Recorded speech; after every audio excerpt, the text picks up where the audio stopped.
ఇదిగోండి ఇక్కడ ఉంటుంది, అదిగోండి ఈ రెండు చూసుకోండి, కొత్త సీజన్ ఇది.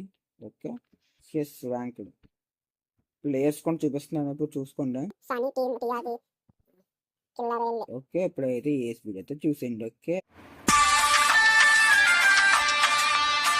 చూడండి గాయస్, ఆడైతే దాని అంతా తన్నాడు టచ్ చేసిన ఇప్పుడు Раскудрявый, синеглазый, ходит, бродит под окном. Мне девчонки рассказали все истории о нем. Я сижу и все мечтаю про себя и про его. Ох уж и сама не знаю, сердце бьется от чего. ఓకే ఫుల్ ఇలా చేసుకున్నాం. అయ్యా ల్యాగ్ చూడండి గాయస్ ఎలా అవుతుంది. Yes guys, yes much